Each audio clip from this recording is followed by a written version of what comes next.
PKL season 11க்கான option August மாதம் 15ஆம் தேதி நடக்க போகுது. இது எதில் பார்க்கலாம், எப்படி பார்க்கலாம், 2 நாளும் டிவியில் பார்க்க முடியுமா, எத்தனை மணிக்கு ஸ்டார்ட் ஆகும், எத்தனை மணிக்கு முடியும், பவன் பரதீப் மாதிரியான பிளேயர்லாம் ஆப்ஷனுக்கு எப்போ வருவாங்க, இந்த மாதிரி எல்லா டீட்டெயிலும் இந்த வீடியோவில் டீட்டெயிலாக பார்க்கலாம். ஆகஸ்ட் மாதம் 15ஆம் தேதி, அதாவது அந்த டே 1 மட்டும்தான் அவங்க டிவியில் டெலிகாஸ்ட் பண்ணுவாங்க. அதே மாதிரி மொபைல்லையும் டே 1 மட்டும்தான் பார்க்க முடியும். டே 1 7 மணிக்கு ஸ்டார்ட் ஆகும். ஏ கேட்டகரி அண்ட் பி கேட்டகரிக்கான ஆப்ஷன் டே 1ல நடக்கும். அண்ட் அதே மாதிரி டே 2 9 மணி அப்படி இல்லைனா 10 மணிக்கு ஸ்டார்ட் பண்ணுவாங்க.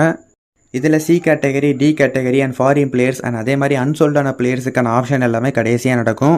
ஸோ இந்த ஆப்ஷனை நம்ம டிவியில் பார்க்க முடியாது, ப்ரோ கபடியோட வெப்சைட்டில் மட்டும்தான் பார்த்து தெரிஞ்சிக்க முடியும். அண்ட் அதே மாதிரி ஒரு டீமுக்கு 5 கோடி தான் கொடுப்பாங்க. இந்த 5 கோடியில் தான் அவங்க ரீட்டைன் பண்ணணும், NYP சைனிங் பண்ணணும். அது போக மீதி இருக்கக்கூடிய அமௌண்ட்டை தான் ஆப்ஷனில் யூஸ் பண்ணணும்.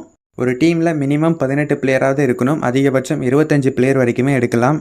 ஏ கேட்டகரி பிளேயருக்கான பேஸ் அமௌண்ட் 30 லட்சம், பி கேட்டகரிக்கு 20 லட்சம் அண்ட் சி கேட்டகரிக்கு 10 லட்சம், டி கேட்டகரிக்கு 9 லட்சம்.